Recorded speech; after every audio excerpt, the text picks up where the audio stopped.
Hello, everyone. Thank you for joining our event on driving change, propelling the future through battery innovation and development at Korea Pavilion. This event is co-organized together with the International Energy Agency and also Korea Environment Corporation.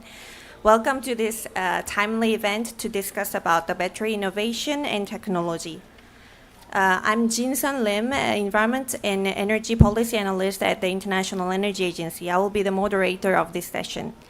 Battery innovation is a key to facilitate more flexibility in the grid, but also for the electrification of hard-to-abate sectors such as heavy-duty trucks. Battery innovation is also important to reduce costs and diversify supply chains and critical mineral needs.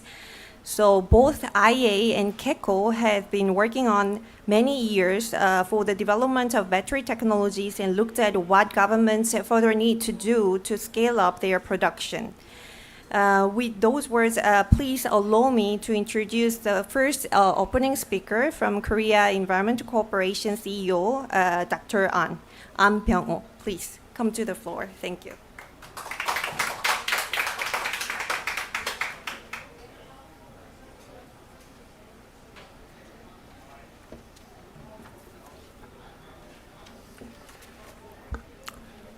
Thank you very much, distinguished guests, ladies and gentlemen. It's my honor to be part of this pivotal event. I am Byung-oh An, Korea Environment Corporation. Our forum, Shaping the Future, Battery Innovation and Development in Transportation, is convergence of our visions aimed at a next generation, more sustainable future. Transition to eco-friendly vehicles is a core policy tool to achieve carbon neutrality in transportation South Korea. We are expanding national support for enhancing battery life cycle, improving charging speed, and ensuring safety, which are critical to mainstreaming electric vehicles. However, there are many difficulties and problems need to be solved, including resource scarcity because of massive battery production and the adverse effects of waste battery. So it is imperative to make collaborative efforts to solve various challenges arising because of the acceleration of the shift toward electric vehicles, along with accomplish to decarbonization in transportation sector. Therefore, our government emphasizes a strong commitment on circular economy through promotion of waste generation reduction, reuse, and environmentally sound disposal method. As part of this effort, KECO is establishing national level electric vehicle waste battery clusters and a system to manage the entire life cycle of EV batteries to improve resource circularity and recycling. During the following session, the expert from KECO will present details about our national policies on eco-friendly mobility and waste battery recycling. KECO is a government-affiliated agency specialized in various environment aspects, including climate change response, air quality, water quality control, resource recirculation, and environmental health. And we endeavor to contribute to make a better global environment with our extensive experience and expertise. I am pleased to cooperate with the International Energy Agency, a world-leading organization working for energy security and clean energy transition. I also look forward to collaboration with IEA in the future COPs. I would like to conclude my speech with conveying my deepest gratitude to Jin-sun Lim and Tiffany Bess of IEA for their efforts to prepare this event. Thank you. 고맙습니다.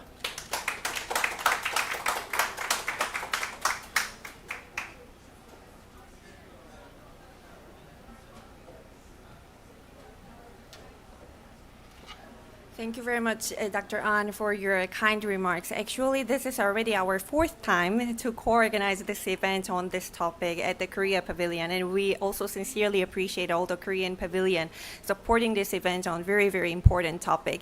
We also hope that this collaboration continue next COPs as well. Before entering the panel discussion, I would like to invite two synthetic presenters. The first one will be about global EV outlook and the role of battery technologies by Ms. Tiffany Bass, energy analyst of International Energy Agency. And the second presentation will be given by Ms. Seun Chun, Assistant Manager, Department of Carbon Neutrality Support of KECO. She will give the presentation on Korea's strategy for electromobility. Tiffany, floor is yours.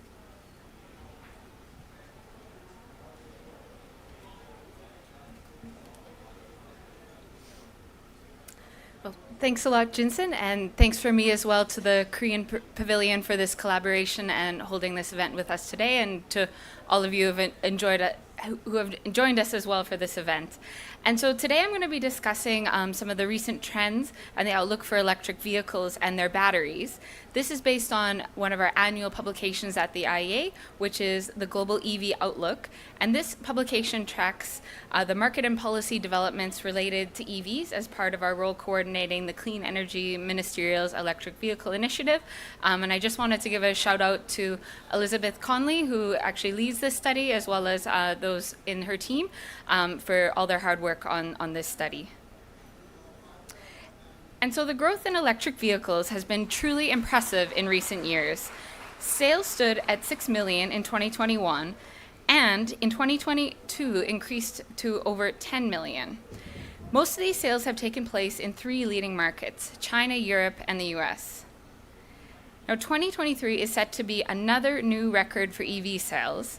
In our April publication, we estimated 14 million electric vehicles would be sold this year, and as of our tracking as of October 2023, 10 million had already been sold, so it seems like we're quite on track to meet that. Putting this into context, electric car sales represented 14% of total car sales in 2022, and in 2023, we expect close to 1 in 5 cars sold to be electric. This is really, truly amazing progress, given that only 1 in 25 cars sold was electric in 2020. But it's important to remember that electrification isn't just about cars. In fact, the electrification of 2- and 3-wheelers is already at the mass market stage, with over 15% of global sales being electric last year. This mode of transport is especially prevalent in countries like China, India, and Indonesia, as well as other emerging economies. To compare, for buses, at the global level, we're now approaching 5% global market share. While not as far along as lighter segments, this is still encouraging because we are really entering a phase of early market adoption, especially where there is strong support at the local level. The next frontier, however, is electric trucks. In 2022, only about 1% of trucks were electric. In particular, heavy-duty, long-haul trucks are considered the most difficult to electrify road transport segment, given the cost and weight of today's batteries that would be needed to enable the longer driving ranges. So battery advancements, including increased energy density and reduced costs, could play a key role here in electrifying this segment. Now, given the rapidly increasing size of the market, it's no surprise that electric light-duty vehicles are driving very large increases in battery demand. While electric car sales increased by 55% in 2022 compared to the previous year, we saw demand for lithium-ion automotive batteries increase by 65%. This is in large part because sales of electric cars are increasingly dominated by large segments. This includes larger models and SUVs, which tend to, of course, have larger batteries. And so this increased demand in batteries and their materials has also come at a time of increased prices. From the beginning of 2021 to the end of last year, the prices of critical minerals like lithium, cobalt, and nickel increased dramatically. At their peak, lithium carbonate prices were 6 times higher than their average over the period from 2015 to 2020. This was the result of the interplay between several factors, including the supply chain disruptions during the COVID-19 pandemic, the following economic recovery, and Russia's invasion of Ukraine. Battery prices have been declining for around a decade due to the recent volatility but due to the recent volatility in mineral prices, the average price of a lithium-ion battery pack increased for the first time in 2022. Nonetheless, prices remain at a fraction of what they used to be just a few years ago, so that's good news. But there's more good news coming from 2023, which is that lithium prices are falling to some extent, and average battery prices in 2023 are expected to hit a new record low. But what's interesting to note from the price fluctuations is that not all battery chemistries are impacted to the same degree. The strongest relative increase of 25% was seen for LFP batteries, compared to less than 15% for NMC variants. This is because the price of LFP batteries is more dependent on fluctuations in prices of lithium. Nonetheless, LFP remains one of the cheapest battery chemistries available today. Now, most battery chemistries rely on three elements: lithium, cobalt, and nickel. Here you can see the amount of each mineral needed per kilowatt hour of battery capacity for some common cathode chemistries. A few years ago, nickel cobalt aluminium batteries were the most popular chemistry due to their superior energy density, but they are expensive to manufacture. The second most popular was nickel manganese cobalt 333, but these were quite mineral intensive. And so with the increase in cobalt prices last decade and increasing human rights concerns with respect to cobalt mining, NCA and NMC 333 have been gradually replaced by a succession of chemistries containing less and less cobalt. Today, NMC 811 is one of the most popular chemistries, replacing most of the cobalt content with nickel. Now, lithium iron phosphate, or LFP batteries, despite their low energy density, are also gaining popularity thanks to the use of cheaper and more abundant materials such as iron and phosphorus compared to nickel and cobalt. In 2023, we are seeing a new type of battery entering the market mainly in China. These are sodium-ion batteries, which eliminates the use of lithium altogether. Because of their even lower energy density than LFP, they could find applications for low-range, cost-effective vehicles. Now let's also take a look at our expectations on the outlook for electric vehicles going forward. Over the past decade in which the IEA has been publishing our global EV outlook, two things have been made clear. First, setting targets is the first part of a transformation, and such targets often look ambitious and hard to achieve in practice at the time of their announcement. But that's the second lesson from the past decade. They should absolutely be taken seriously. Over the past decade, governments have shown that they follow up on their targets through policy implementation, step by step and year after year. The outlook is not short of ambition. Many countries have formulated net zero targets for mid-century, and in that context have put forward ambitious targets either to phase out the sales of internal combustion engine vehicles or to achieve 100% sales of zero-emission vehicles, often as soon as 2035. On aggregate, these targets imply that electric car sales must reach 40% by 2030. Our expectation in last year's edition of the Global EV Outlook was that the share of electric cars could reach 22% in 2030 on the basis of all the policies that were in place at that time, so still some gap towards the announced targets. But things have evolved very quickly over the past year, and so we've made three notable revisions to our outlook. In the United States, the Inflation Reduction Act, combined with adoption of California's new zero-emission vehicle regulation by a number of states, is projected to deliver a 50% market share for electric cars in 2030, in line with the national target. The recently proposed emissions standards from the U.S. Environmental Protection Agency would certainly support the achievement of this share and could boost it further. In the European Union, the adoption of new CO2 standards for cars and vans has been important in that these are aligned with the 2030 goals set out in the Fit for 55 package, which leads us to revise up the share of electric cars in the total sales to around 60% by 2030. Also, in China, subsidies for electric cars are being phased out, but local support remains strong and the market fundamentals for EVs are good. Electric cars are generally cheaper and more competitive than internal combustion cars in China relative to other markets. Best-selling models typically cost between $5,000 to $20,000 US. In Europe, meanwhile, the best-selling small electric cars cost around $35,000 US. This leads us to expect electric cars to achieve a share of more than 60% of total sales in 2030 in China.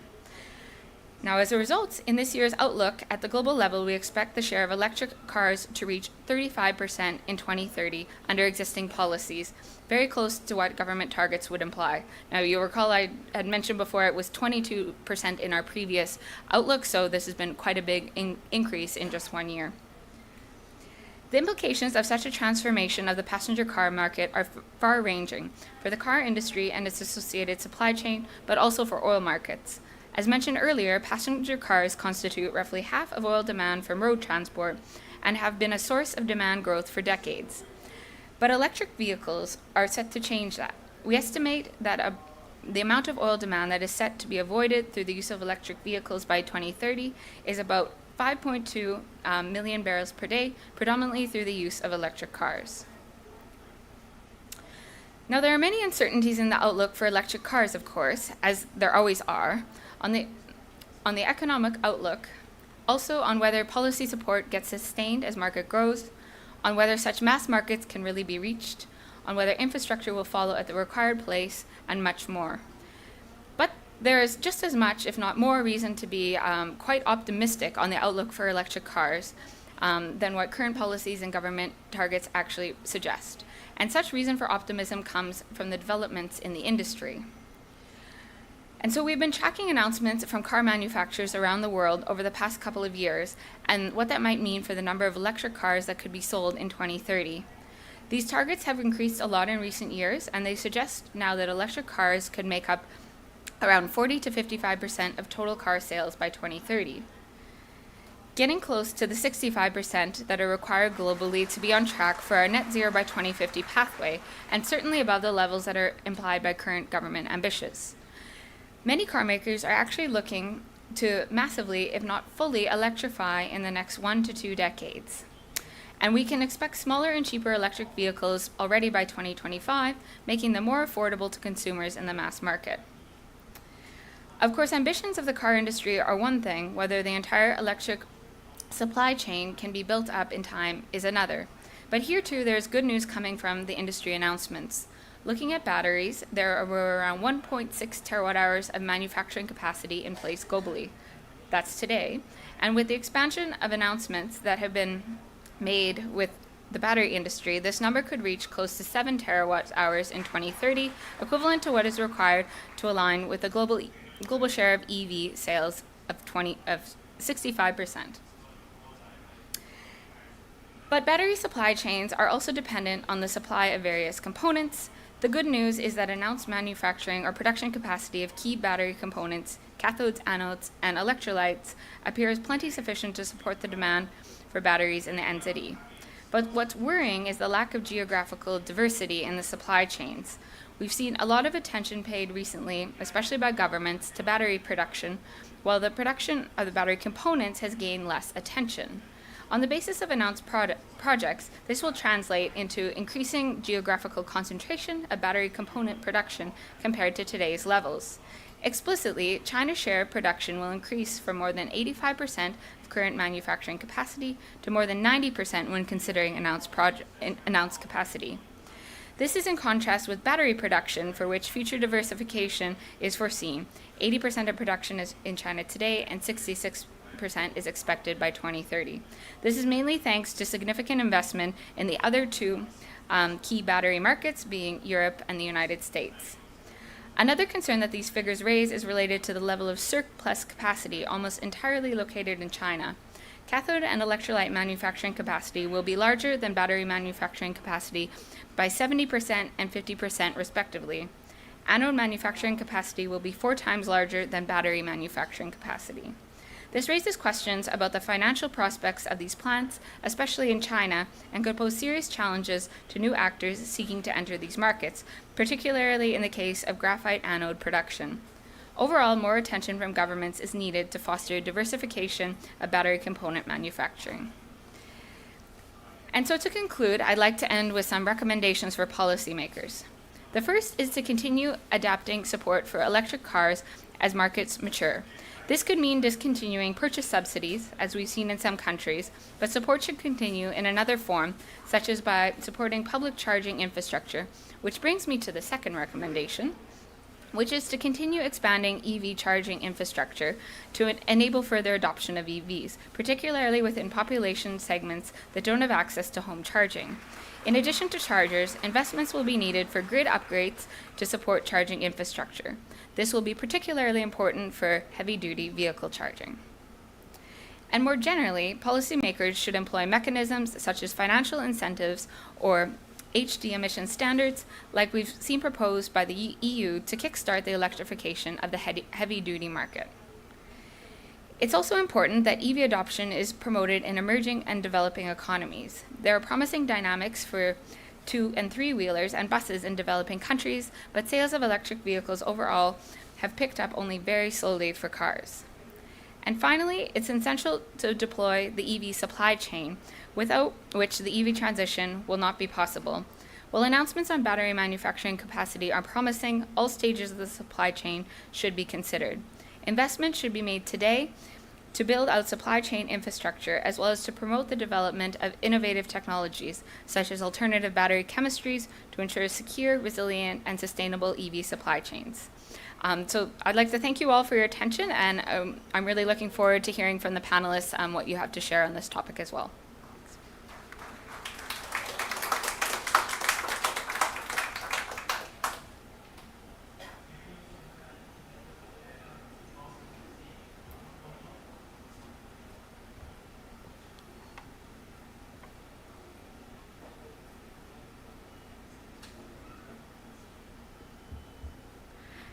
Good afternoon. Thank you for taking time out of your busy schedules. I'm Sian Chun from Korea Environment Corporation, KECO. I feel delighted and honored to make this presentation here today. I'm going to talk about Korea's transitional effort towards zero-emission vehicles. So I will divide my presentation into 4 parts. First, I will introduce my institution, KECO, and I will talk about Korea's strategy towards zero-emission vehicles. Thirdly, I will discuss the role of KECOs towards the zero-emission vehicles, and then I will end my presentation with a conclusion. So first, let's start with the introduction of KECO. Our mission is to create an environmentally friendly and sustainable future. Our vision is to become a global environmental professional organization that leads the carbon neutral era. To achieve this mission, we are committed to a variety of environmental issues, including carbon neutrality, clean air, smart water management, resource circulation, sustainable living environment, and ESG proliferation. On September 2021, the Korean government legislated the 2050 carbon neutrality and established the national and regional plan to achieve this goal. In December of 2021, Korea revised its NDC, updating the target to reduce 40% of greenhouse gas compared to 2018 level. We are operating various policies such as KATS, GHG Target Management System, Climate Action Fund, and electric vehicle promotion, which I will discuss today. So now I will talk about Korea's strategy for the distribution of zero-emission vehicles. The total amount of emission in 2018, which is the base year, was 727.6 million tons CO2. And greenhouse gas emissions from the transport sector was 98.1 million tons CO2, accounting for about 13.5% of the total national greenhouse gas emissions. The reduction target in the transport sector is 37.1 million tons by 2030, which is 37.8% reduction compared to the base year. We have the detailed execution plan to meet the target amount of reduction in the transport sector. We have set the target to supply 4.5 million zero-emission vehicles by 2030. This includes 4.2 million units of electric vehicles and 0.3 million units of hydrogen vehicles. Korean government is promoting various policies to transit to a low carbon and environment friendly economy, including Korean New Deal with Korean New Deal strategy, 2050 carbon neutrality strategy, first master plans for development of environment friendly motor vehicles, and the most recent one, first national strategy for carbon neutrality and green growth.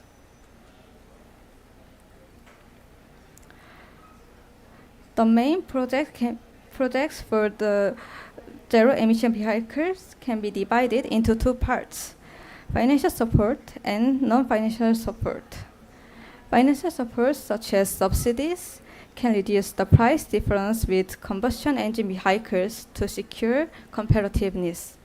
The non-financial schemes include creation of demand and the expansion of supply.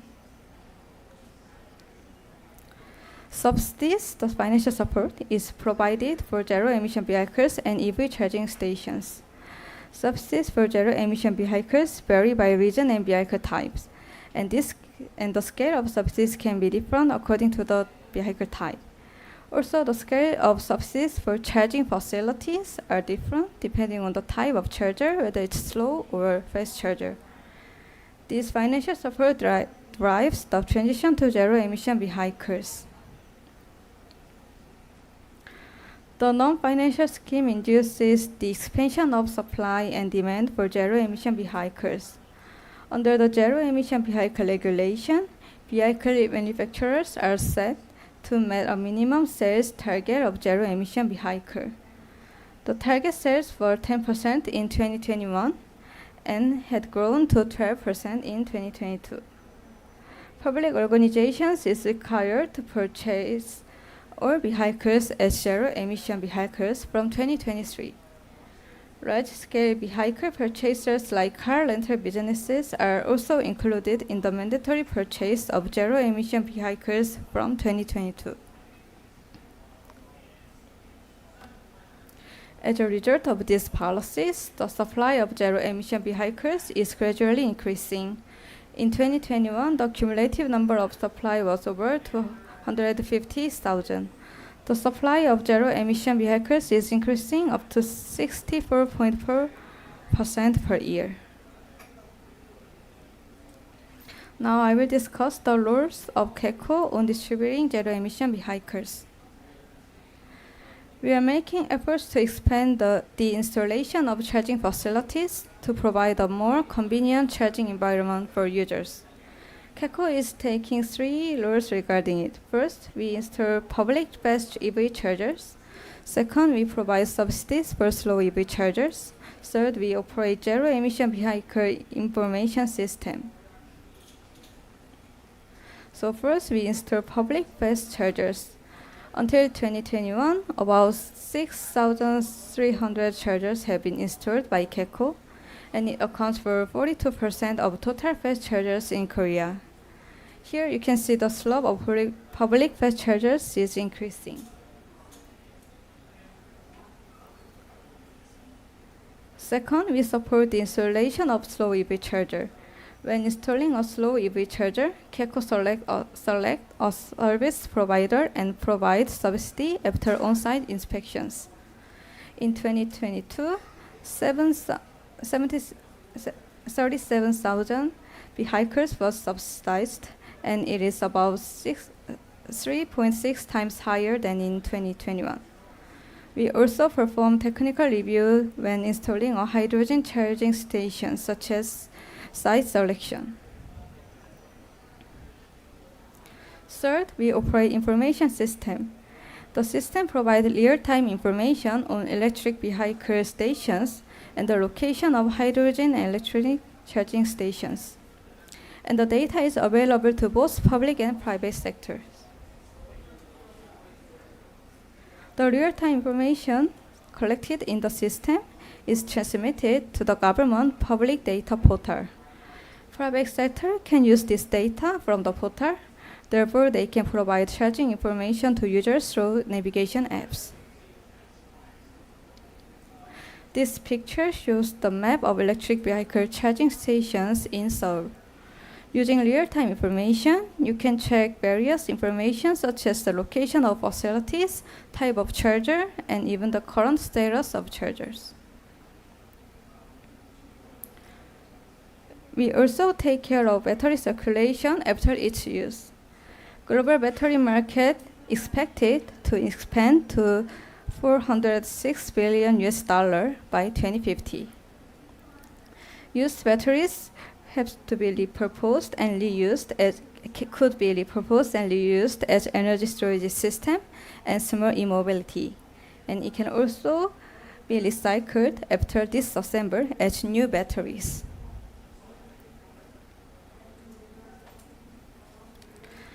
And we operate waste resource collection center, which collect batteries after EVs use and supply them to who it needs, such as private sector. There are 4 waste resource collection centers. The centers connect EV owners who want to consign scrapped car and private sector who would like to reuse or recycle the batteries.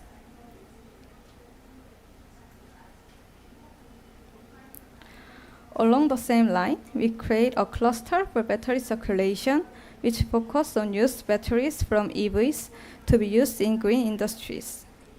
Its major functions are technology development, human resources development, and support for businesses, especially startup businesses.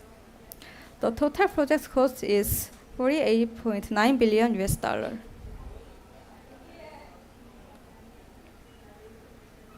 Finally, we are trying to establish environmental big data platform through creating an integrated carbon neutral information center for EVs. Its purpose is to take care of EV battery history cycle and connect the businesses of used batteries, providing customized information for them. So to conclude, Korean government is implementing various policies to develop and distribute zero-emission vehicles. And we, Korea Environment Corporation, is making an effort to establish infrastructure for zero-emission vehicles. Our efforts to the transition towards zero-emission vehicles will be continued. I would like to finish my presentation here. Thank you very much for your kind attention.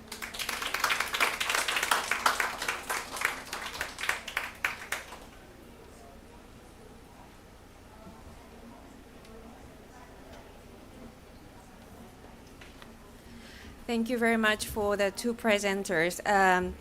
It was really great overview that we were talking about the current status and the future of the global battery industries, and we also heard the Korea's current status and what they are currently doing for the development of the battery industry and also the recycling of the batteries as well. Now I would like to move to our panel discussion. I would like to invite our first panelist. First, it's my pleasure to introduce the Isabel Munilla, Deputy Assistant Secretary for Multilateral Engagement, Climate and Market Development, U.S. Department of Energy, and Ms. Peta Olsen, Director and Zero Innovation, International Climate and Energy, Australia, Dr. Andreas Kamal, Vice President, Alternative Drivetrains at Traton, and Ms. Jihae Choi, ESG Professional of LG Energy Solutions. Please come to the stage, please.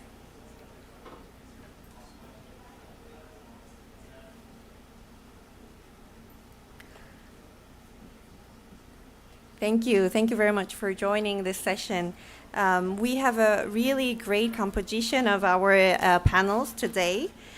We have 2 senior representatives from governments from US and Australia, and also we have 2 senior industry representatives who can provide perspectives on key actions to promote the secure, resilient, and sustainable scale-up of battery supply chains. So I would like to start from the government side as usual. So I would like to ask the first question to Isabel. So I heard that there are so many recent really important movements has been made in the U.S. To support more building the battery industries, particularly as outlined in the National Blueprint for Lithium Batteries and in the Inflation Reduction Act. Could you give a little bit more, tell us about these activities? Sure. First of all, thank you to the IEA and to the Korea Pavilion and to our partners in Korea for the kind invitation and for hosting us here. It's an absolute pleasure. Really enjoyed the last two presentations, and I think that sets us up nicely for this discussion. But our view is that more investment is needed in the sector. I think we all know that. And so our focus is really to make strategic investments up and down the EV battery supply chain to support our U.S. national blueprint for transportation decarbonization. So we're investing in innovation related to sourcing, processing, manufacturing, recycling, and the intention is to drive down the costs for new technologies. And our investments aim to support the Biden-Harris administration's goal to reach a net zero emissions economy by 2050, and for EVs to make up half of all new light-duty vehicle sales by 2030. And obviously to build a secure supply chain. So just wanted to highlight a couple of examples of the investments that we're making. Our Loan Programs Office has invested in critical minerals processing through the SIRA and Ioneer projects, through battery recycling from the Li-Cycle and Redwood projects. And in November, Department of Energy, through our Manufacturing and Energy Supply Chains Office, announced up to $3.5 billion from the infrastructure law to boost domestic production of advanced batteries and battery materials nationwide. And so this funding is focused on creating new, retrofitted, and expanded domestic facilities for battery-grade processed critical materials, precursor materials, components, cell and pack manufacturing. And this is the second phase of a $6 billion in total that was provided to us by our bipartisan infrastructure law. And in the first phase, we awarded 15 projects that are catalyzing $5.8 billion in public and private investment. And it's worth noting that the second phase that we're in now integrates another key plank of our investment strategy for this sector, and that's on workforce and community benefits. Obviously, our battery manufacturing capabilities won't be possible unless we have a strong workforce. So for example, our second phase is meant to support the goal that 40% of the overall benefits of our federal investments flow to underserved and overburdened communities. And for workers, this funding opportunity will promote collective bargaining agreements and projects that create high quality, high wage, hourly production, a high wage production workforce through community benefit plans. So just wanted to make sure that we're flagging that this is extremely important to our overall strategy. And then generally we're focused on providing workforce opportunities in low to moderate income communities. It's clear to us that politically, these investments, for them to be long-lasting, need to have an impact and a visual impact in the communities where we are investing in. And maybe I'll just stop there. Thanks. Thank you very much, Isabel. Then I would like to go to Peta, because we are talking about the batteries, and every time when we are talking about secure and resilient supply chains for the batteries, and we are always talking about the critical minerals, which are definitely needed for the battery development as well.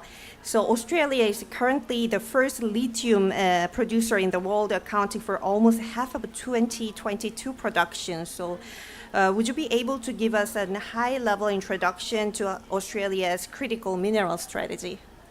Thank you. So our approach to lithium is the same across all our critical minerals. So we're expanding our critical mineral production in Australia and wanting to move along the value chain as well, so doing more onshore processing. We're very much focused on being a part of that diverse and resilient and sustainable supply chains, but doing that through our partnerships with international players. So in lithium in particular, we're developing capacity to refine lithium domestically with 3 lithium hydroxide refineries operating or under construction, and some newly announced lithium phosphate refineries underway. So this is part of that contribution to diversifying global lithium refining and developing our battery value chain. The government has also just launched our Critical Minerals Development Program. So that's $100 million into the critical mineral projects and diversifying those supply chains, and particularly looking at those opportunities for downstream processing and the jobs and elements that come with it. our critical minerals strategy that was released in June, it also has a key focus on building sovereign capacity, but also extracting more value from onshore resources. So it's about that job creations that we've spoken about and the economic opportunities. And in Australia, it's also for that opportunities for our First Nations communities as well. So secure and diverse supply chains are essential for our region in particular, the Indo-Pacific and our Korean neighbours and partners, and particularly for achieving all of our emissions reduction goals. So we're focusing and targeting our strategy on the critical minerals that we know are priorities for the technologies that we're targeting, and making sure that we're tweaking that approach and providing funding to the right areas to ensure that we're producing enough into the ecosystem. But still focusing on creating new value-adding industry. So, yeah. Thank you very much, Peta. So I can hear that both governments are really pushing for the sustainable and also resilient and secure supply chain for the battery industries, and also try to ensure that these value chains will bring the economic values and try to be supported by the federal investment and public funding as well. And now I would like to hear from the industry perspective as well. So I might start from the Ms. Jihae about the Korean perspective. So the battery industry is growing rapidly, and there are numerous interesting technologies being currently developed. And how do you think this industry will look 5 years after, particularly in Korea? And do you foresee any significant shift from current lithium-ion batteries to sodium-ion or solid-state batteries in the next year? Thank you for the question, Jinsun. It's been a great honor. I've been very enjoying the discussion so far, and then I'd like to first thank you to IEA, also KECO, for the invitation, and then very honored to join this distinguished panelists. To address that question, basically with exponential growth in the demand for the batteries, I think that we are seeing a lot of new technologies and innovative approaches on demand. Basically, first generation of the electric vehicles batteries are lithium-ion batteries, mostly using NMC chemistry, and then what that offers actually like a best combination of the power, the range, and also the size, but it comes at a high price. And then the raw materials price spike that has triggered a development of different chemistries such as LFP, and also we have been seeing a vast range of the next generation battery technologies, including solid state battery, lithium sulfur batteries, and also high nickel cathode and mangan rich cathode and graphite silicon anode, etc. At Altus Energy Solution, who is actually the first in the world to mass produce the cylindrical lithium-ion batteries. We are also putting a lot of investments and monies and into the research and development for the next generation batteries. To just give a little bit of a flavor of how our next generation batteries portfolio looks like, it includes mainly lithium sulfur batteries and also solid state batteries, but both are for the different respective applications. The bottom line here is that only one chemistry is not going to be enough to meet the demand for the battery. And then each has a different aspects to serve as a competitive battery. And for example, premium segment like NMC battery that provides a higher energy density and fast charging, smaller size batteries with multiple cycles of use. And then it is important to have solutions readily available to customize for different applications. So with that, I would like to say that yes, that there is going to be a significant shift, but then for a different applications and for different uses to really meet the demand for the batteries in kind of the new generation of the whole net zero related decarbonized society.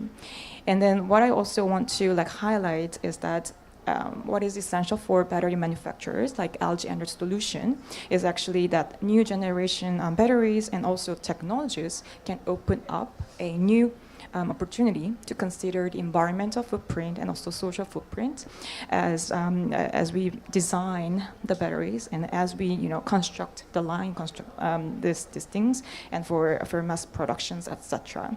And what defines product competitiveness competitiveness should now encompass not only the cost or performance, but also sustainability, especially minimizing carbon footprint and environmental and social footprint, and also to promote circularity along the value chain, which has been resonated up until now.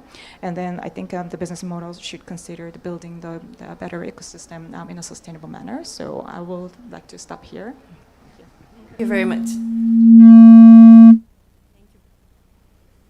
Thank you very much, Jihae.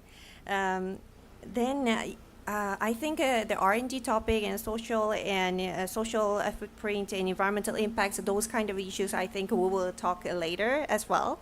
And now I would like to move to Andreas, and I would like to ask about some kind of challenges and opportunities. So Tiffany gave the presentation about it's very important about electrification of the trucks as well. And I wonder that trucks electrification is the current frontier for the road electrification. And I'm wondering what would be the main opportunities and challenges in your view? First of all, thank you for having me as well. It's great to be here. And maybe I should introduce briefly what Traton actually is, because I think no one knows. We are actually one of the largest, arguably the largest truck manufacturer on the planet. Traton itself only came into existence a couple of years ago, but our brands are more well known, like Scania, MAN, Navistar International, Volkswagen Caminhões e Ônibus, etc. We've got quite a global footprint, and we are strongly focused on heavy-duty long haulage. So that would also be a bit the focus of what I would like to talk about here. Generally, heavy-duty long haulage means it's an application where energy cost is utterly dominant compared to upfront cost. And of course, upfront cost still matters. Battery electric vehicles are more expensive, but energy cost savings are actually much more significant in the end.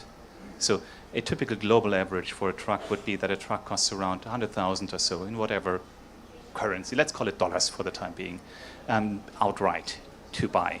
And then it's around $500,000 of fuel over its lifetime. Those numbers don't differ all that much between different regions. For an electric truck, you can think about basically doubling that initial investment. In the early years, maybe a bit more than that, and you halve the energy cost over time, even including the cost for infrastructure. And that means it's an okay business case for distribution trucks. It actually works to electrify distribution trucks. Of course, it's easier to do that, but long-haul heavy-duty has by far the best business case. At some point, it will be impossible to buy a diesel long-haul heavy-duty truck simply because you will not be competitive. And there's basically no market on earth where that is not true. It's especially true in markets where energy efficiency matters, which are not energy rich. Germany would be an example for this. Korea is another example for this as well. So in general, that energy cost dominance is the key factor. Then the big question is, can a battery electric truck actually do this? Can we pull this off? And the trucks that we've just been announcing, we're now starting to mass produce our long-haul heavy-duty trucks. We always say they do up to 1,000 kilometers per day, but that includes one midday charging event. So you're more talking about like 500 kilometers. But that's a sweet spot actually, because basically every market has some regulatory requirements regarding rest periods, which means that 500 kilometers is plenty if you have fast charging infrastructure. That is the one big if we see. There's one big pro and one big con to that. The pro is that fast charging infrastructure is surprisingly cheap. Not cheap outright, but per kilowatt hour charged, per mile driven, per kilometer driven in the end. Because utilization is the key driver for cost. Utilization for trucks can be quite high. It's highly plannable. You don't have vacation peaks, weekend peaks, etc. to cater to. So that in the end means charging cost can be quite low coming on top. And then what you basically do is you have a quite small battery, not small, still 500 plus kilowatt hours, but it's manageable in payload impact, it's manageable in cost impact, and you still have that full energy cost advantage coming out of it. And this makes long-haul heavy-duty as battery electric so extremely profitable as a business case in the end. But there's always a but to everything. The charging infrastructure, even if that cost is included, it works. But the charging infrastructure has a long lead time. So we've seen this time and again, we need to get this started right now. We're in discussions in the US basically regarding electrifying certain interstate corridors. In Europe, we've got ARFIA, we've got Milans, a joint venture that we've done together with our two biggest competitors, just telling you like how important this is to all of us to get the charging infrastructure out. but really anything that can help megawatt charging, just a few stations, to be started right now, to get that time delay out of the equation, is going to be super helpful. So I think that's enough for the time. Thank you very much, Andreas. So support for the charging infrastructure is really important topic as well in the Korea as well. So the previous presenter was talking about how Korea is supporting the charging infrastructure in its own countries as well. And I believe that globally we need those kind of support for the charging infrastructure would be needed. And now I'm going back to the government side again. So I would like to ask questions to Isabel. So previously we were talking about the R&D thing, and I'm just wondering that I know that DOE is investing a lot of R&Ds for the battery industries. And is there any kind of certain technologies that DOE is particularly more or less and more optimistic, less optimistic? And is there any kind of specific information in your strategy and you are considering? Sure. So I'll just highlight a couple of areas. So our Department of Energy Vehicle Technology Office has R&D work to support advanced next-generation lithium-based chemistries, including solid-state cells, sulfur-based cathodes, and other earth-abundant cathodes, and solid-state electrolytes, among others. So we've got a lot of investment out there in R&D. I talked about earlier, our Manufacturing Energy Supply Chains Office, MESC, has a funding opportunity out there on processing and battery manufacturing and recycling that includes deployment that's focused on non-lithium technologies. And then our Office of Electricity is funding a variety of emerging storage technologies for stationary storage, including non-traditional varieties of electrochemical batteries that don't rely on lithium. And this is intended in part to help alleviate any constraints in the lithium-ion battery supply chain. And this includes sodium-ion batteries, zinc-ion batteries, redox flow batteries, and a few other battery and storage technologies. And we had a report that just came out in July 2023 that I would flag for folks in the audience. And this evaluated the R&D opportunities for 10 long-duration energy storage technologies as part of an initiative that we call Storage Innovations 2030. So those are just a few highlights of where we're investing. Wonderful. Thank you very much. And now I would like to move to PETA. And Jihye was talking about some kind of sustainability issues, and also Andrea's talking about some kind of infrastructure build-up. And I can see that there are some of the parts that there are room and opportunity for the public-private partnerships. So I would like to ask you about, can you share some thoughts on the role that you think a public-private partnership can yield in better results in the terms of the better scaling up and also sustainability? Thank you. I guess there's two elements to the public-private partnerships. There's what we're doing domestically in that space and the way that we're subsidizing and helping support industries move forward, and then also how we're working internationally and that public-private partnerships across borders as well. So for context, the Australian government has the capacity investment scheme, and it was just increased recently to 32 gigawatts worth of clean dispatchable capacity that will be underwritten by the government. This is technology agnostic, so it's not just renewables or wind, it's also batteries as well. And so this is critical because it is allowing that kind of demand pull into the system of batteries for grid-scale storage, which then allows the own domestic demand pull for our own battery manufacturing and therefore the critical minerals in those supply chains. We also have a community batteries program for household solar, and so we're installing 400 community batteries that will support shared storage for over 100,000 households. So this is a kind of a direct government grant into our communities to allow them to access energy storage as well. We are also committed to our Australia-made battery plan, and underneath that there's different strategies that include some of those ESG components in particular, and I think that's the strength of the Australian regulatory landscape is we have very high environmental and social governance standards around our critical minerals exploration and how that will feed into our own national battery vision. So we've created the Powering Australia Industry Growth Centre, and this is a place to help commercialise Australian ingenuity, develop skills and training for local battery manufacturers and other renewable manufacturers as well.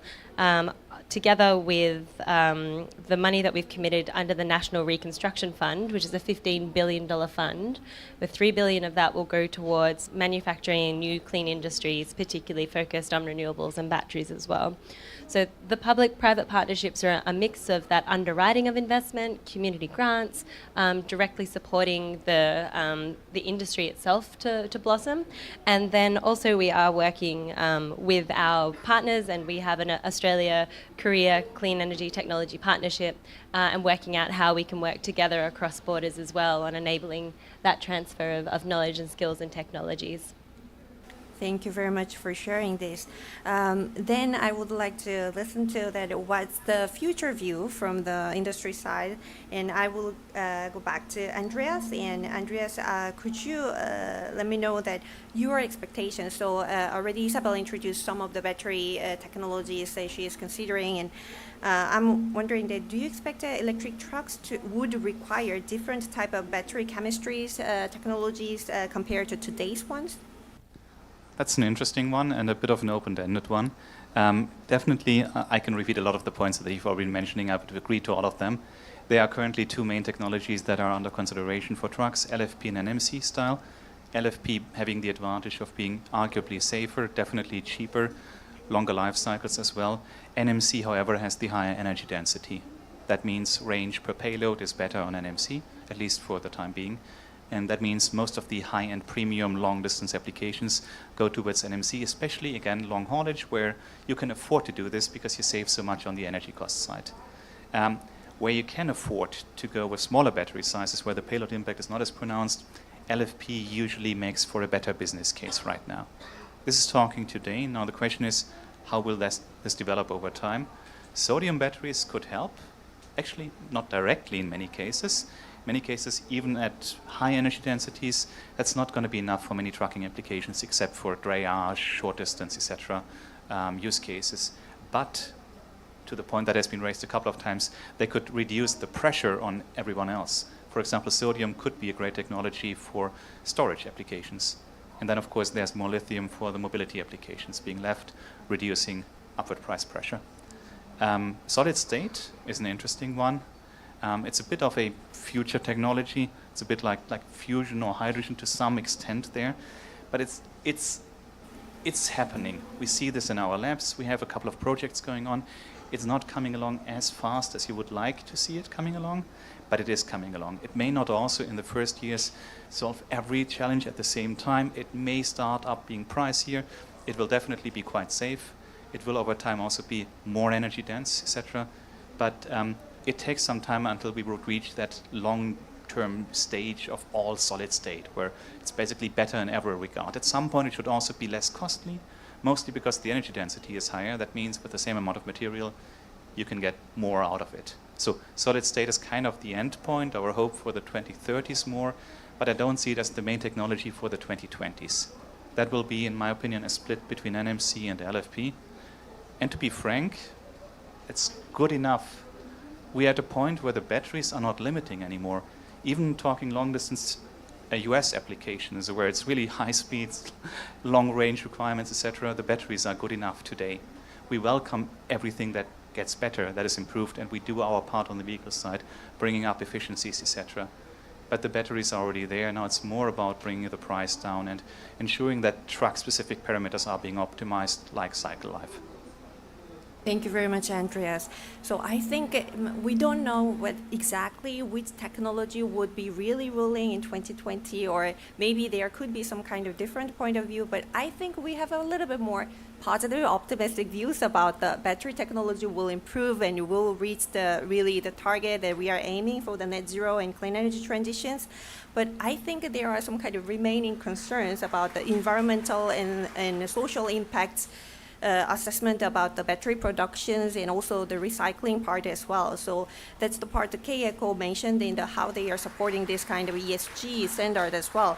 So I would like to ask to Jihei about the sustainability issues. So making batteries in a sustainable way is really key when we are scaling up the industry so rapidly. So I know that some companies, including LG, are aiming to drastically reduce their carbon emissions from battery production and ensure high ESG standards. And could you give me a little bit more information that what LG is currently doing on this one? Sure, definitely. I would like to maybe start by our net zero target. So basically, we aim to go for carbon neutral by 2050 across all value chain. And also, basically, by 2040, we want to go neutral in our own operations. And then one of the major measures that we are taking to reduce the carbon emissions is that to a transition to the renewable electricity, and also to engage our suppliers so that they can also conduct a climate action efforts. Because our greenhouse gas inventory indicates that about 70% of the total greenhouse gas emissions comes from the scope 3 emissions, basically raw material extractions or the purchased goods and service category. And then and also the 21 or 24% of the total greenhouse gas emissions, actually it's indirect emissions that is derived from the electricity. So that's why we are doing a lot of work regarding the scope 2 and the scope 3 emissions. To talk a little bit about data related things because we need better transparency and we need to measure in order to take actions. And for that, what we are lacking these days is that there is lack of global or internationally agreed standards to basically to account for the scope 3 emissions or the even the greenhouse gas emissions, because we need an industry specific rules that represents the characteristics of the industry. And then for that, I would like to maybe share some of the two notable examples how LG is taking. One is through the Global Battery Alliance. Basically, it's alliance, like multi-stakeholder alliances, including the government, NGOs, as well as the private sector.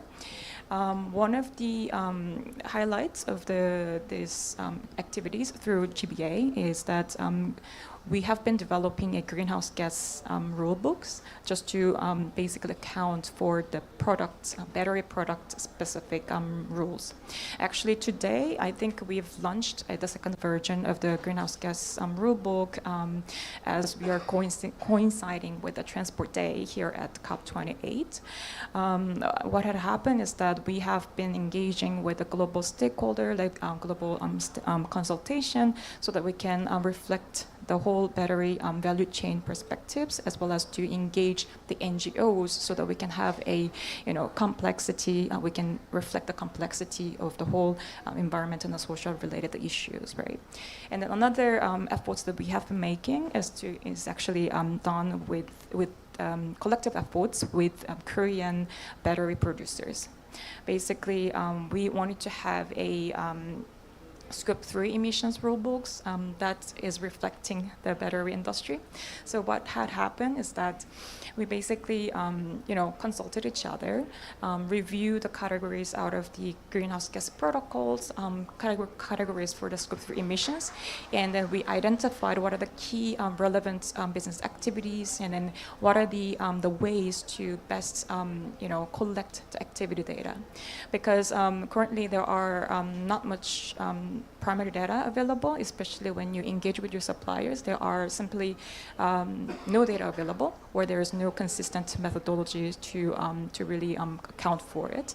So then, what I wanted to highlight here is that all these collective efforts across the governments and businesses, and as well as the NGOs, I think that's the key as we move forward to the net zero society, because we have to measure, we have to know where we are, and then that's how we can accelerate our own actions towards moving towards to the clean energy transition as well as net zero transition. So I'll just stop there. Thank you very much, Jie. So I was actually prepared one closing question for everyone, but before going that, I would like to ask if there is anyone from the floor to ask some questions. Yes, please. The microphone is coming. Yeah. Pat Toon, I think I'm from Sydney, and I think we're doing this, so I wanted to ask about this. It would seem that removing batteries from trucks and replacing them is a faster thing to do than to try to charge, as you have to wait to charge them. And I do believe we've got a project in Australia where somebody's looking at battery replacement for a shipping company on the M1, and I was just wondering if, it seems to me that's a pretty common sense thing you would do to try to speed up the replacement and charging on the road, and it doesn't seem like anybody's doing a lot of that. So I'm curious, why not? You want to start? Oh, no. No, that's a good point. We would actually have loved to do that, to be fair. It turns out it's not the most cost-efficient way to handle it. You have to have more batteries, and depending on what technology you use and how you do it, at least 20-30% more. And that is quite a bit of extra cost. And at the same time, the cost of fast charging is much lower than expected. Like in Europe, for example, we've now the first published data. It was 39 cents per kilowatt hour, which sounds from a global perspective super high. In Europe, that's low. That's basically the cost of your own electricity you pay without charging on top. So charging is too cheap in comparison, and is getting quite quickly, quite fast. So we're at a point where megawatt charging is now starting at 800 kilowatts, going to 1,200 kilowatts in the next 1 or 2 years.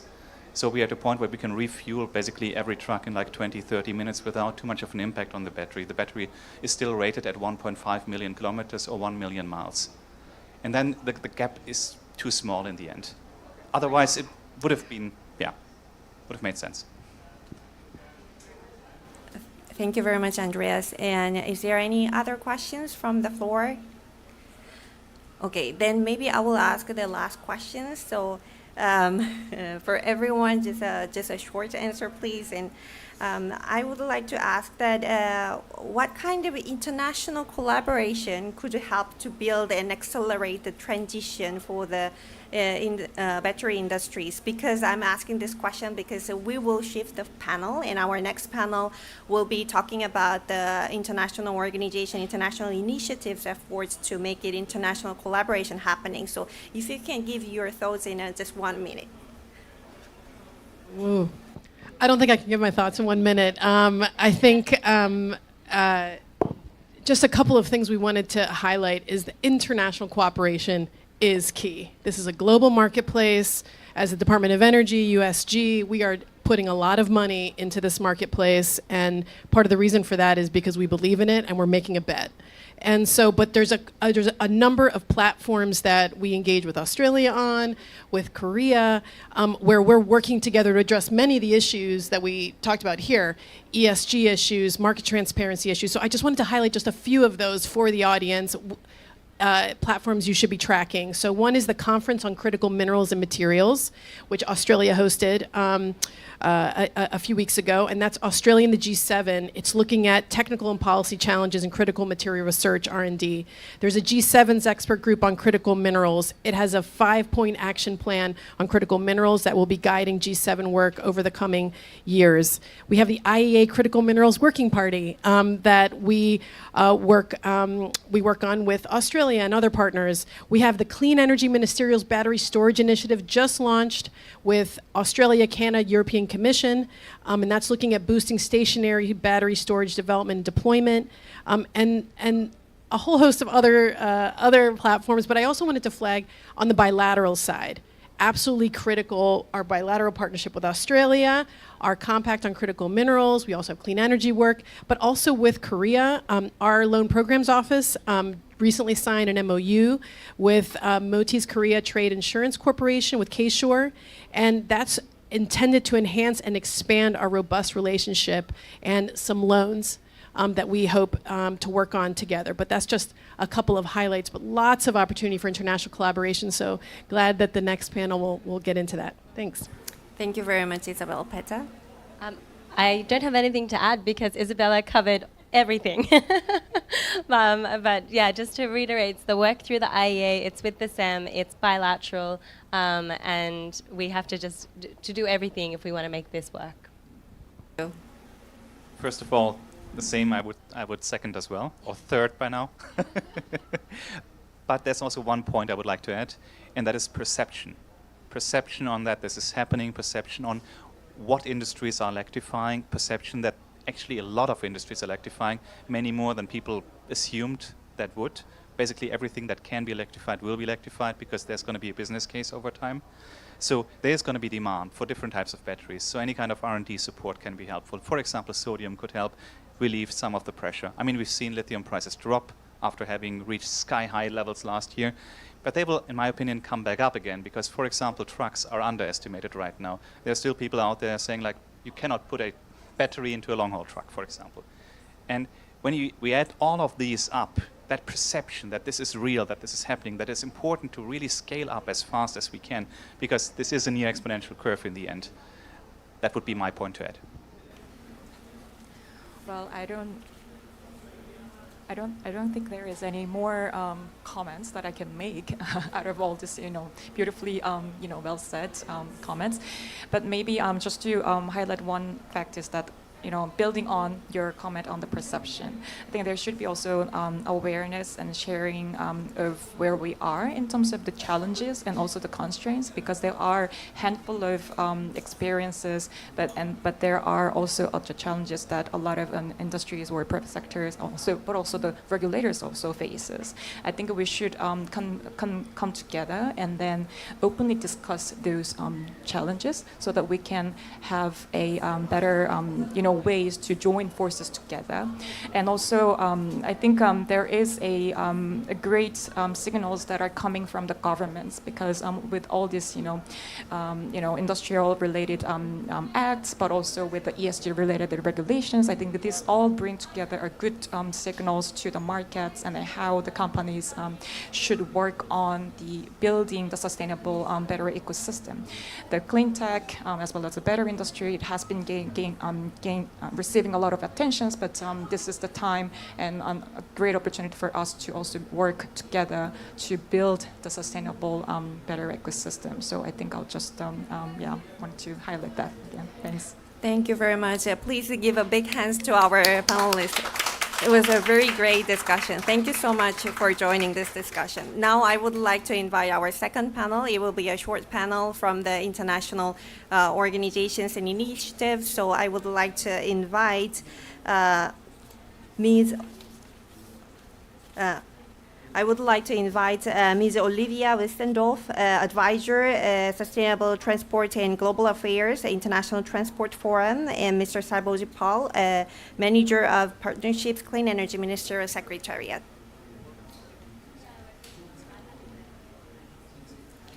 So we invited these two organizations, ITF and SEM Secretariat, because we know that they have announced a very exciteful announcement at the COP28. So I would like to start from Olivia. I know that you have ITF launched a report during here at the COP28. So I would like to hear more about this one and how you think that electrification of vehicles in the leading markets, and what's your key message from your new report?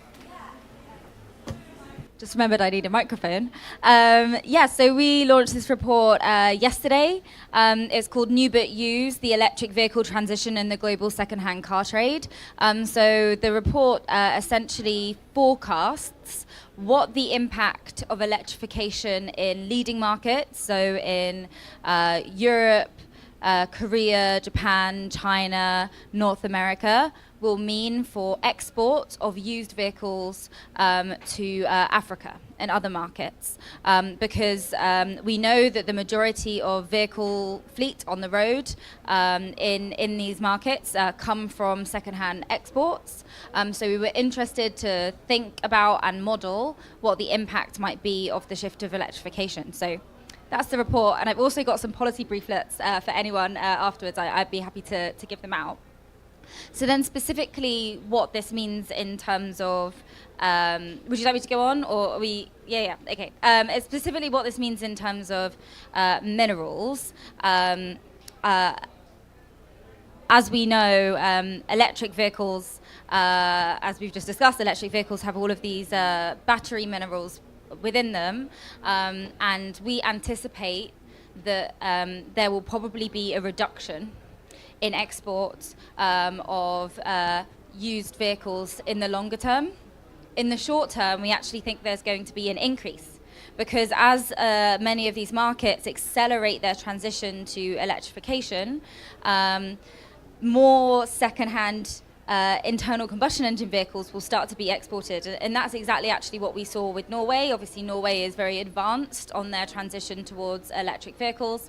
And we've actually seen an increase in export of used internal combustion engine vehicles. And this isn't a bad thing because more choice for these markets, more second-hand vehicles available. Hopefully that means that the ones that are getting bought are the ones that are more fuel efficient, the ones that are more safe. And we also see that China has recently lifted their export ban for second-hand vehicles. So there's even more second-hand vehicles in the market now, and we anticipate that China's exports will be significantly bigger than those of all of the OECD put together in several years. As we've discussed today, all of the materials in electric vehicles, so then looking a bit longer term, we anticipate that there will likely be a reduction in used vehicle exports when we start looking at export of used electric vehicles. And this is because many countries will want to preserve the minerals that are within the batteries because they're very valuable. And they also may have some concerns that the battery minerals will not be properly disposed of if they are exported as well. But of course, we can't limit this, or we will see that that's a challenge to a truly global transition to electric vehicles if vehicle exports of electric vehicles are challenged. And actually, we anticipate that just to say like the role of what this could do in terms of supporting emerging markets with transitioning to electric vehicles, if the same number of internal combustion engine vehicles, it's the same number of electric vehicles as now are exported, 40% of sub-Saharan African vehicle fleet could be electric by 2050. And then if we reduce that, so it would be about 20% of the vehicle fleet in sub-Saharan Africa could be electric by 2050 if only half of the number of electric vehicles are exported compared to internal combustion engine vehicles. Sorry, it's quite hard to get that in the right order. I hope that made sense. So there is big potential here, but there is a real need for international collaboration, and that's why the work that UNEP is doing on export and second-hand vehicles is really important. And I know that they're also looking at support for markets in developing their capacity to recycle minerals. And there are also many opportunities, as was discussed today, for many of these countries who have some of these mineral resources in developing the industrial capability to process those minerals. Quite often you see that battery manufacturing and battery recycling happen in the same place. So if these countries can be supported to also process the minerals and recycle the minerals, then that means that they will have a greater part in the overall EV life cycle. And then finally, I think the breakthrough agenda, which Sabo will come on to, is also an excellent mechanism internationally for looking at some of these challenges around battery supply. So I will leave that to Sabo, but thank you very much for having me. Thank you very much, Olivia. I will hand it over to Sabo. And I heard that Sam will launch the initiative today, right? Yes, I think what Isabel just mentioned. I'm just coming from that launch. It was a very high energy, high powered launch. We had 4 countries. Australia. It was at the Australia Pavilion. Australia, European Commission, the US, and the European Commission. Australia, European Commission, the US, and who else signed? I'm drawing a blank right now, but Canada, of course, Canada signed to kind of launch this battery storage initiative. There, the focus is on non-mobile stationary applications, but I'll kind of give you a bit of a context to come here, where how we have landed here.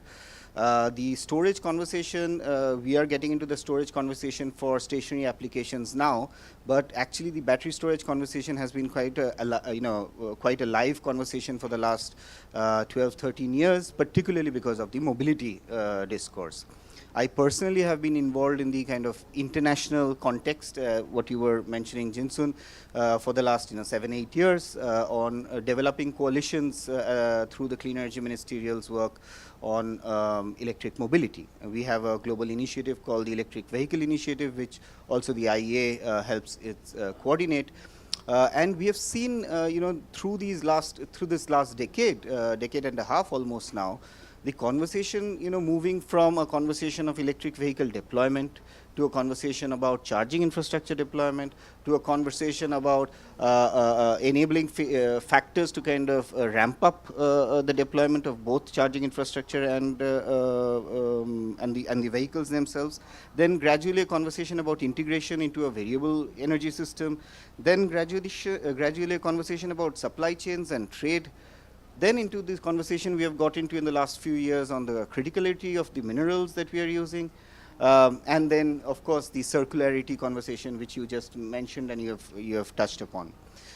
And while kind of we have been progressing on this, kind of circling back on the need for international collaboration in this space, the narrative on this international collaboration space has also been kind of changing. We have originally, this conversation was a conversation first, with the energy community. Then it gradually became a conversation with the transportation community. We are now coming to a phase where we need this conversation to be a all of, sector, conversation, both within the countries, but also internationally. And within the countries, we are seeing that countries are we take it for granted when we are on the international forum that countries, we are at the Korea Pavilion, it's the Korean government. But actually, the way in which countries function is that we have different pillars and different agencies kind of dealing with it. To get this convening internally, and then to have this international convening, the electric mobility discussion and now the conversation around batteries is actually making us think on the overall policy landscape, regulatory landscape, with regards to how we enable those policies even domestically. And I think there's a lot of learnings and lessons that we have through this international collaboration to even kind of look back and see what we can do from the domestic policy making to kind of engage on these international platforms. I'll take in point the great work which the US has done in kind of bringing the Department of Transportation and Department of Energy together to address a common issue of electrification of transportation. This is not a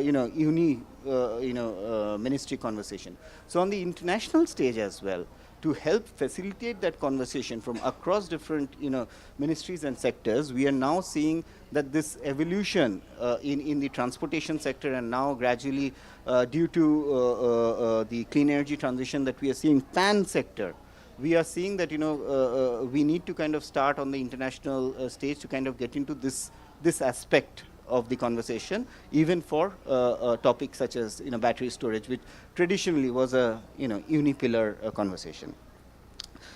Then you touched upon, Olivia, on the work which is happening on the international space with the breakthroughs, and we have been kind of supporting the road transport breakthrough. There, a key pillar under the road transport breakthrough, there are many priority actions which have been identified, and that is kind of the priority actions to help fast track the deployment of electrification in road transportation.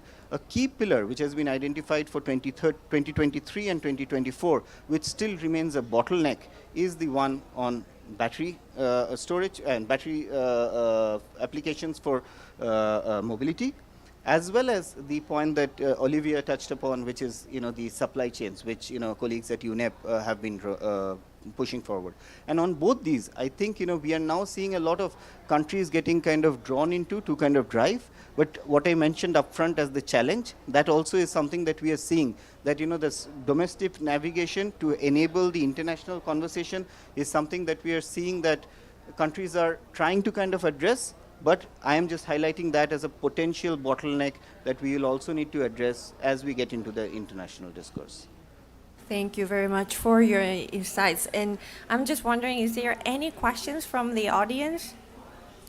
Then maybe I will just ask just one final question. That you mentioned you covered many different topics, and you just shared that what kind of activities you're currently doing on. And I'm wondering about what's your near future plan. Is there any kind of specific area, specific projects you would like to introduce for the next years you are planning? Or if there is anything, just to give you 1 minute per each, if you can share briefly the topic or like any kind of plan. Yeah, I'm happy to go first. Thank you very much for the question. From ITS perspective, I think we've, as I said, this is a kind of forecasting piece of work. It's really mapping out what the future might look like. So I think there's something to be done now to bring that dialogue together, because this issue requires international coordination to fix. Governments can regulate bilaterally, but when it comes to export of used EVs to other markets and trying to stimulate that market, we really need to have that dialogue. So I think that would be the next step for us, and digging into some of the policy options that could support that. And we're also looking to really support UNEP with the work that they're doing as well. Thank you. And I think, from our side, there are two priority ideas that we are kind of exploring and working on. One is, of course, on the discourse on, charging integration, like, vehicle charging integration. So that's something that we are seeing, across the board, whether it's kind of a developed country or a developing, emerging country, across the board there, everybody's kind of facing this challenge. And this is something that, all our member governments have kind of requested for. And the other piece with regards to what Olivia mentioned, like, on the battery discussion with regards to cost reduction, what we have seen for electric mobility, what we mentioned we have just launched, we will now be exploring how stationary application battery storage could also have huge ramifications in cost reductions overall in aggregate for both stationary as well as mobile applications as well.